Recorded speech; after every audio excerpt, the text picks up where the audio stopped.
Movie की शुरुआत में हम डॉक्टर स्ट्रेंज को एक खतरनाक क्रिएचर से लड़ते हुए देखते हैं। उसके साथ एक लड़की भी होती है और उसी को वो उस मॉन्स्टर से बचाने की कोशिश कर रहा होता है, पर उस मॉन्स्टर के आगे स्ट्रेंज की पावर कमजोर पड़ रही होती है और तब उस मॉन्स्टर को हराने के लिए स्ट्रेंज उस लड़की के पावर को ही छीनने लगता है। वो उससे कहता है कि वो अपनी पावर को कंट्रोल नहीं कर सकती है, पर उससे वो पावर लेकर स्ट्रेंज उस मॉन्स्टर को मार सकता है। वो लड़की उसे ऐसा करने से मना कर रही थी क्योंकि उसके पावर को छीन लेने से वो भी जिंदा नहीं बचेगी, पर स्ट्रेंज उससे कहता है कि मल्टीवर्स को बचाने के लिए उसे उसकी कुर्बानी देनी होगी। पर तभी वो मॉन्स्टर स्ट्रेंज को पकड़कर ऊपर उठा देता है और उसे मारकर वहीं नीचे पटक देता है। उसके बाद वो मॉन्स्टर उस लड़की को पकड़कर उसके पावर को छीनने लगता है, पर उस लड़की की पावर की वजह से वहाँ मल्टीवर्सेस पोर्टल खुलने लगते हैं। स्ट्रेंज उस मॉन्स्टर पर हमला करके उस लड़की को उस पोर्टल के अंदर भेज देता है, पर यह सारा कुछ स्ट्रेंज का सिर्फ एक सपना था। वो उठकर तैयार होने लगता है और अपनी एक्स गर्लफ्रेंड क्रिस्टीन की शादी में पहुंचता है। वहाँ वो क्रिस्टीन से कहता है कि वो सॉरी फील कर रहा है क्योंकि उसने उसकी केयर नहीं की, पर वो इस बात से खुश है कि उसे वो मिल गया जिसके साथ वो खुशी से रह सकती है। तभी बाहर शहर में किसी का हमला होता है और स्ट्रेंज शहर को बचाने के लिए जाता है। वहाँ एक बड़ा सा ऑक्टोपस एक बस को उठाए हुए था जिसमें एक लड़की थी। स्ट्रेंज उस लड़की को उस बस से बाहर निकालता है और उस ऑक्टोपस से लड़ने लगता है। स्ट्रेंज उस लड़की को देखकर कहता है कि शायद वो उससे पहले भी मिल चुका है। ये वही लड़की थी जिसे उसने कल सपने में देखा था। तभी वो ऑक्टोपस स्ट्रेंज को पकड़कर पास के बिल्डिंग में फेंक देता है जहाँ वो बेहोश हो जाता है। वो फिर से उस लड़की को पकड़ लेता है। तभी वहाँ वोंग आकर उसे उससे बचाता है और उस मॉन्स्टर से लड़ने लगता है, पर बहुत जल्द वो वोंग को भी अपने टेंटिकल्स में जकड़ लेता है और दोबारा उस लड़की के पीछे जाता है, पर स्ट्रेंज का कोट उसे इस बार उससे बचा लेता है और तब तक स्ट्रेंज भी वापस आ जाता है और वोंग को उससे छुड़ाता है। वो दोनों मिलकर अब उसका मुकाबला करने लगते हैं, पर वो दोनों उसके आगे कमज़ोर पड़ रहे थे। इस बार उसने स्ट्रेंज को अपने टेंटिकल्स में जकड़ लिया था जिसकी वजह से वो कुछ नहीं कर पा रहा था। तभी स्ट्रेंज का कोट उड़ता हुआ आता है और ऑक्टोपस की आंख को ढक लेता है।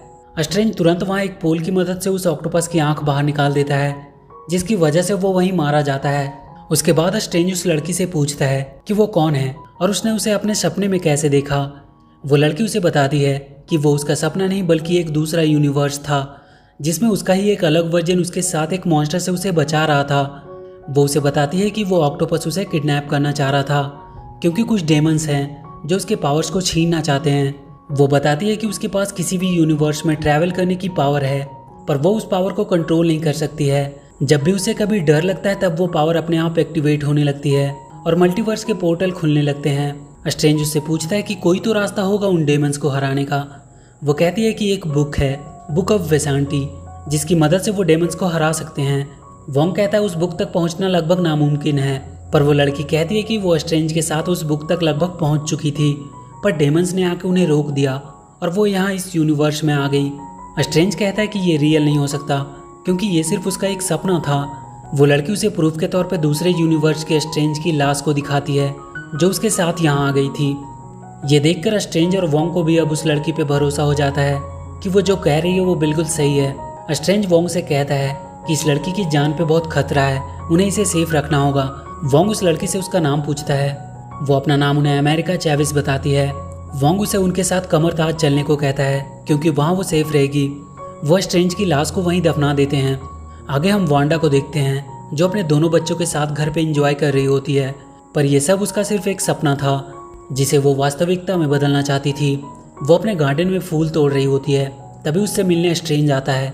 वो उससे मल्टीवर्स के बारे में पता करने आया था। वो उसे बताता है कि उसके पास एक लड़की आई है किसी दूसरे यूनिवर्स से और कुछ डेमंस उसके पीछे पड़े हुए हैं जो उसके पावर्स को हासिल करना चाहते हैं। वो लोग उसे कमरताज लेके आए हैं ताकि वो फिलहाल सेफ रह सके। स्ट्रेंज वांडा से कमरताज आकर एक बार उस लड़की से मिल लेने को कहता है। वांडा उससे कहती है कि तुम अमेरिका को यहाँ उसके पास क्यों लेकर नहीं आ जाते, वो उसके साथ सेफ भी रहेगी। पर स्ट्रेंज सोच में पड़ जाता है क्योंकि अभी तक उसने वांडा को उस लड़की का नाम नहीं बताया था, पर उसे पहले से उसका नाम पता था। पर तब वांडा उसके सामने से सारा इल्यूजन हटा देती है। वांडा अब स्कारलेट विच बन चुकी थी। स्ट्रेंज देखता है उसने डार्क होल्ड बुक को खोल लिया था जिसकी वजह से उसकी शक्तियाँ उसी पे हावी हो गई थी। वांडा उससे कहती है कि इस बुक की मदद से उसके पास वो सब वापस आ सकती है जो कभी उसका हुआ करता था। वो कहती है कि वो इस यूनिवर्स को छोड़ देगी और वहाँ चली जाएगी जहाँ वो अपने बच्चों के साथ रह सकती है। इस पर स्ट्रेंज कहता है कि उसके बच्चे कभी रियल नहीं थे, उसने उन्हें अपनी मैजिक से बनाया था और अगर वो ऐसा करती है तो ये नेचर के लॉ का उल्लंघन होगा, और अगर उसने चैविस से उसका पावर छीन लिया तो वो जिंदा नहीं रह पाएगी। वांडा उससे कहती है कि तुम्हें नहीं लगता तुम्हारे मुंह से ये नेचर के लॉ के उल्लंघन वाली बात सही नहीं लगती, क्योंकि उसने भी तो वही किया था थैनोस को टाइम स्टोन देकर। तुम नियम को तोड़कर हीरो बन जाते हो, और अगर वो ऐसा करे तो वो उसके लिए दुश्मन बन जाती है। वो कहती है कि आज सूरज डूबने के पहले वो लोग चैविस को शांति से उसके हवाले कर दे, और उसके बाद वो उसे कभी नहीं दिखेगी। स्ट्रेंज कहता है कि क्या होगा अगर वो ऐसा नहीं करते। वो कहती है कि फिर उसे लेने वांडा नहीं बल्कि स्कारलेट विच आएगी। स्ट्रेंज कमर ताज जाकर वोंग को सारी बात बताता है। स्ट्रेंज सबसे कहता है कि अगर स्कारलेट विच को चैविस की पावर मिल गई तो वो पूरे मल्टीवर्स को गुलाम बना देगी। वोंग अपने सारे आदमियों को उसे रोकने के लिए तैयार होने को कहता है। सारे लोग कमर ताज की हिफाजत के लिए अपनी अपनी पोजीशन ले लेते हैं, और तभी कुछ देर बाद पूरे कमर ताज के आसपास काला धुआं उठने लगता है और वांडा उनके सामने आती है। स्ट्रेंज जाकर उससे बात करता है और उसे ये सब रोकने को कहता है, पर वो नहीं मानती है और स्ट्रेंज को अपने रास्ते से हट जाने को कहती है, क्योंकि वो अपने बच्चों के पास जाने के लिए वो किसी भी हद तक जा सकती है। वो स्ट्रेंज पे हमला करती है, पर उसके आगे कमरताज के लोगों ने एक मजबूत शील्ड बना दिया था जिसपे वांडा का कोई पावर काम नहीं करता है। वो कमरताज पे भी हमला करती है, पर हर जगह उन लोगों ने शील्ड बनाई हुई थी। वांडा अपनी दूसरी चाल चलती है।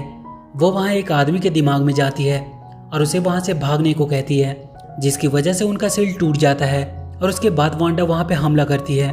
कुछ देर तक वो सब वांडा के वार को झेलते हैं, पर बहुत जल्द वो सब उसके आगे हार जाते हैं। वो वहाँ सब कुछ तबाह कर देती है, पर तब तक स्ट्रेंज उस लड़की को बचाने के लिए उसे वहाँ से कहीं और छुपा देता है और खुद जाकर वांडा के सामने खड़ा हो जाता है। वो वांडा को मिरर इल्यूजन में फंसा देता है, जहाँ उसके पावर्स भी काम नहीं कर रहे थे, पर वो अपने रिफ्लेक्शन के थ्रू उन तक पहुँचने की कोशिश करने लगती है। स्ट्रेंज और वंग जल्दी से वहाँ के सारे रिफ्लेक्शन वाली चीजों को ढकने लगते हैं, पर किसी तरह वांडा उन तक पहुँचने में सफल रहती है। वो उन सबसे कहती है कि चाहे वो कितनी भी कोशिश कर ले, वो उसे उसके बच्चों के पास जाने से रोक नहीं सकते। वांडा उन सबको बहुत सारे यूनिवर्सेस दिखाने लगती है जहाँ वांडा अपने बच्चों के साथ रह रही है। स्ट्रेंज कहता है कि जिस यूनिवर्स में तुम जाओगे वहाँ के वांडा का क्या होगा, क्या वो उसे उसके बच्चों के साथ रहने देगी? और स्ट्रेंज वांडा पे हमला कर देता है, पर उसके पावर वांडा के सामने कुछ भी नहीं थे। वो स्ट्रेंज को दूर फेंक देती है। वोंग को भी वो मारकर वहीं बेहोश कर देती है और चैविस को पकड़कर उसकी पावर को उससे निकालने लगती है। चैविस की डर की वजह से वहाँ किसी और यूनिवर्स का पोर्टल खुलने लगता है, और तभी स्ट्रेंज धक्का देकर चैविस को लेकर उस पोर्टल में कूद जाता है, और वो दोनों कई सारे यूनिवर्सेस को पार करते हुए एक यूनिवर्स के न्यूयॉर्क शहर में पहुंचते हैं। स्ट्रेंज चैविस से कहता है कि उन्हें यहाँ से वापस उनके यूनिवर्स में जाना होगा, पर चैविस कहती है कि वो पोर्टल खोल नहीं सकती क्योंकि उसके पावर पे उसका कंट्रोल नहीं है। स्ट्रेंज उससे कहता है कि उसका दूसरा वर्जन इस यूनिवर्स में जरूर होगा, वो शायद उसकी मदद कर सके, पर चैविस कहती है कि यहाँ उसका कोई दूसरा वर्जन नहीं है क्योंकि वो खुद उसी यूनिवर्स की है। वो कहती है कि वो स्ट्रेंज के दूसरे वर्जन को ढूंढकर बुक ऑफ वेसेंटी का पता लगा सकते हैं और शायद उसकी मदद से वो वांडा को रोक पाए। वो दोनों स्ट्रेंज के दूसरे वर्जन को ढूंढने निकल जाते हैं। वहाँ रास्ते में उन्हें एक मशीन दिखाई देती है जो लोगों की पुरानी यादों को वापस दिखाती थी। स्ट्रेंज उसमें देखता है जब वो क्रिस्टिन के साथ डेट पे गया था। उस दिन क्रिस्टिन ने उसे एक घड़ी गिफ्ट किया था। ये देखकर वो थोड़ा इमोशनल हो जाता है। चैविस भी अपनी यादों को देखती है जिसमें उसके साथ उसकी दोनों मॉम्स होती है, पर उसकी डर की वजह से वहाँ कई सारे मल्टीवर्सेस पोर्टल खुल जाते हैं जिससे उसकी मॉम्स किसी और यूनिवर्स में चली जाती है और वो किसी और में। स्ट्रेंज उससे कहता है कि एक दिन वो जरूर अपनी मॉम से मिल पाएगी। वो दोनों बात करते हुए स्ट्रेंज के घर के पास पहुँच जाते हैं। उन्हें वहाँ डॉक्टर स्ट्रेंज की स्टैचू दिखाई देती है जिसपे लिखा होता है कि वो थैनोस से लड़ते हुए मारा गया। तभी वहाँ उन्हें कालमोडो दिखाई देता है जिसने स्ट्रेंज को पहली बार कमरताज पहुँचाया था। वो स्ट्रेंज को अपने साथ अंदर लेकर जाता है। स्ट्रेंज उसे चैविस और अपने बारे में सब कुछ बताता है। वो उसे बताता है कि वांडा ने डार्क होल्ड की पावर को हासिल कर लिया है, इसलिए उसे रोकने के लिए उन्हें उसकी मदद चाहिए। कालमोडो उन्हें बताता है कि उनके यूनिवर्स में भी डार्क होल्ड है जिसकी पावर से कोई भी इंसान अपने कॉन्शियस को किसी और यूनिवर्स के अपने दूसरे वर्जन में प्रोजेक्ट कर सकता है और उसकी बॉडी को पोजेस करके अपने तरीके से इस्तेमाल कर सकता है। ये पोसेशन परमानेंट नहीं होता है, पर इससे वो उस रियलिटी में काफ़ी डैमेज कर सकते हैं। और अभी तक जो भी क्रिएचर चैविस का पीछा कर रहा था वो हो सकता है कोई और नहीं बल्कि स्कारलेट विच ही हो, और इस पोसेशन को वो ड्रीम वॉकिंग कहते हैं। स्ट्रेंज उससे बुक ऑफ वेसांटी के बारे में पूछता है, पर उसे चक्कर आने लगता है। कालमोडो ने उसके ड्रिंक्स में कुछ मिलाया था। वो दोनों वहीं बेहोश हो जाते हैं। इधर स्कारलेट विच अपने आप को उस यूनिवर्स के खुद की वर्जन में प्रोजेक्ट करने की कोशिश कर रही थी जहाँ चैविस और डॉक्टर स्ट्रेंज थे। उसने वोंग को अपने पास बांध करके रखा हुआ था। तभी वोंग के पास उसका एक आदमी आता है और अपने चाकू से डार्क होल्ड की बुक को लेकर डिस्ट्रॉय कर देता है। जिसमें वो खुद भी मारा जाता है। वांडा का दूसरे यूनिवर्स से कनेक्शन टूट जाता है। वो देखती है कि बुक भी डिस्ट्रॉय हो चुका है। वो गुस्से में वोंग को मारने लगती है और उससे डार्क होल्ड की स्पेल पूछने लगती है, क्योंकि वो सॉर्सरर सुप्रीम था और उसे इसके बारे में पता था। वो कमरताज के लोगों को मारने की धमकी देकर उससे वो स्पेल पूछती है। वोंग उसे बता देता है कि डार्क होल्ड सिर्फ एक कॉपी थी जिसमें वो स्पेल लिखे हुए थे, पर उसका असली पावर वांडा कोर में है, पर वहां तक आज तक कोई पहुंच नहीं पाया है। पर वांडा उससे कहती है कि ऐसा करने वाले वो लोग पहले होंगे। इधर स्ट्रेंज की जब आंख खुलती है तो वो अपने आप को एक ग्लास सेल में पाता है। चेविस भी उसके बगल वाली सेल में थी। वो देखता है कि वहाँ क्रिस्टीन है। वो उसे बताती है कि वो लोग उसके लैब में रिसर्च पर्पस के लिए लाए गए हैं, क्योंकि वो किसी और यूनिवर्स से आए हैं, इसलिए वो लोग उसकी पूरी जांच करना चाहते हैं। तभी वहाँ कार्ल मोडो आता है और उससे कहता है कि वो लोग उसे इल्यूमिनाटी के सामने पेश करने के लिए ले जा रहे हैं। स्ट्रेंज को समझ नहीं आता कि इल्यूमिनाटी क्या है। वांडा वोंग को लेकर वांडा कोर पहुंच चुकी थी। वहाँ वो एक टूटे हुए खंडर में पहुंचते हैं। वोंग बताता है कि यही सबसे पहले एक डेमन ने उस पावर को हासिल किया था और फिर बाद में उसे डार्क होल्ड बुक में लिखा गया। वांडा वहाँ लाइट जलाने लगती है। तभी 4 बड़े मॉन्स्टर उनकी तरफ बढ़ते हैं, पर वो सब वांडा के आगे अपने आप को सरेंडर कर देते हैं। ऐसा लगता है वो लोग उसका ही इंतजार कर रहे थे। इधर स्ट्रेंज को इल्यूमिनाटी के सामने पेश किया जाता है। वहाँ हम कैप्टन कार्टर को देखते हैं। कुछ और भी सुपर हीरोज वहाँ थे, जैसे कि ब्लैक बोल्ट, मिस मार्बल और फैंटास्टिक 4 के रीड रिचर्ड। रिचर्ड स्ट्रेंज से कहता है कि उसका उनके यूनिवर्स में आना किसी खतरे से कम नहीं है, क्योंकि उसके पीछे कई मुसीबतें भी साथ आ सकती है और उसने नेचर के लॉ को भी तोड़ा है।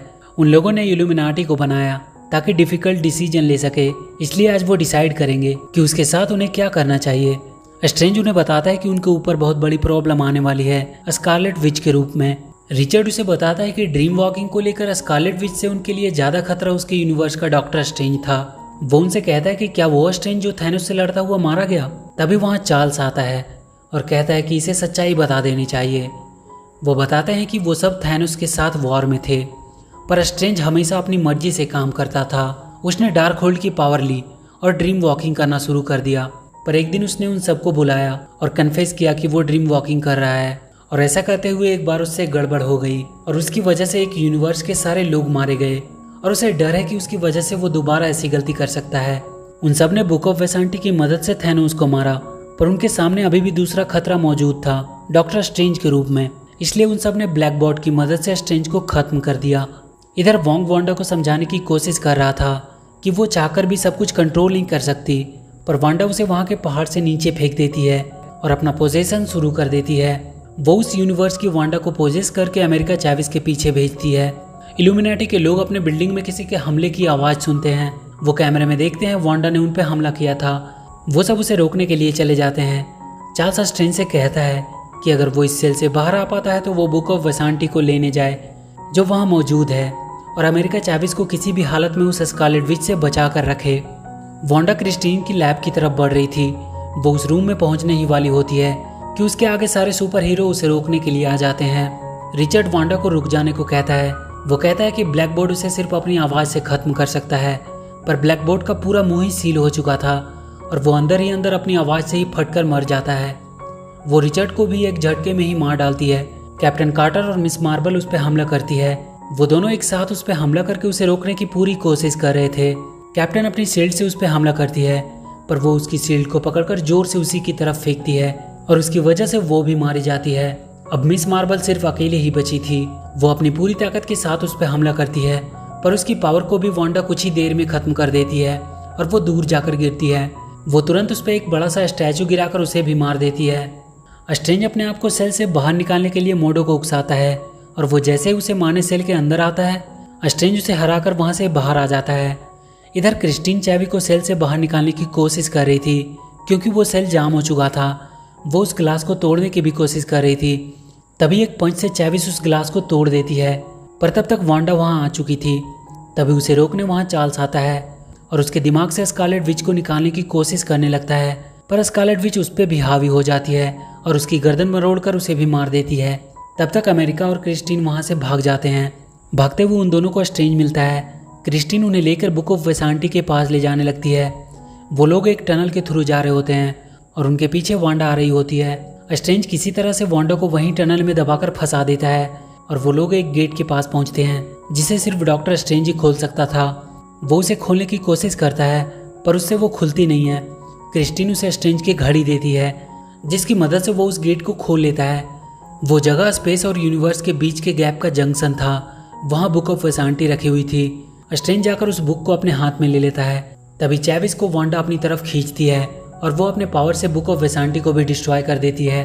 वो चैविस को पकड़कर उसकी पावर को निकालने लगती है और फिर से चैविस की डर की वजह से वहाँ मल्टीवर्सेस पोर्टल खुल जाते हैं जिसमें वो स्ट्रेंज और क्रिस्टीन को फेंक देती है और उसके बाद वो एक पोर्टल खोलकर चैविस को स्कारलेट विच के पास भेज देती है और इसके बाद स्कारलेट विच वांडा से अपना पोजीशन हटा लेती है।